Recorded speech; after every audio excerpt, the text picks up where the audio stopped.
பேர் கீர்த்திகா. எனக்கு நான் 5வது படிக்கும்போது எங்கள் அப்பா இறந்துட்டாங்க. எங்கள் அம்மா தான் தனியாக கஷ்டப்பட்டு என்னை படிக்க வச்சாங்க. இன்றைக்கி நான் எம்ஏ பிஎட் வரைக்கும் படிச்சிருக்கேன்னா அதுக்கு எங்கள் அம்மா தான் காரணம். நேற்று நடந்த தனியார் பஸ் ஆக்சிடெண்ட்டில் எங்கள் அம்மா என்னை தனியாக விட்டுட்டு போயிட்டாங்க. இனிமேல் நான் என்ன பண்ணுவேன்னு தெரியல. எனக்கு எந்த விதமான வாழ்வாதாரமும் இல்லை, அம்மாவும் இல்லாமல் அப்பாவும் இல்லாமல் நான் எனக்கு தனியாக நிற்கிறேன். இந்த தனியார் பேருந்துகளுக்கு எந்த விதமான கண்ட்ரோலும் கிடையாது.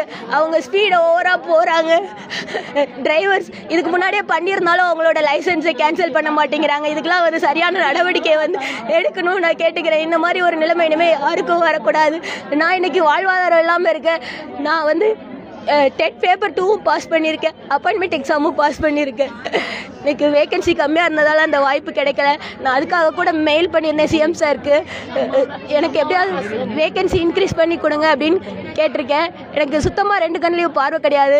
எங்கள் அம்மா தான் எனக்கு எல்லாமும் இருந்தாங்க. எங்கள் அம்மாவை நான் வேலைக்கு போய் சந்தோஷமாக பார்த்துக்கணும்னு நானும் ஆசைப்பட்டேன். எங்கள் அம்மாவும் சீக்கிரமாக வேலைக்கு போயிடுவான்னு ஒவ்வொரு எக்ஸாமுக்கும் என்னை வெயிட் பண்ணி பொறுமையாக வெயிட் பண்ணி கூட்டிகிட்டு வருவாங்க பத்திரமா. இனிமேல் நான் எங்கே எப்படி போவேன்னு கூட தெரியல. எப்படி பிழைக்க போறோம்னா எனக்கே தெரியல. அந்த எக்ஸாமுக்கு இனிமே அவன் அம்மா சப்போர்ட், அவ அம்மா இல்லாம அவ எப்படி இந்த எக்ஸாம் எழுதுவா? வாழ்வாதாரமும் இல்ல, பொருளாதாரமும் இல்ல. அந்த வாழ்வாதாரத்துக்கும் பொருளாதாரத்துக்கும் கவர்மெண்ட் அரசு அவளுக்கு ஒரு நல்ல ஒரு வாய்ப்பை ஏற்படுத்தி கொடுக்கணும்.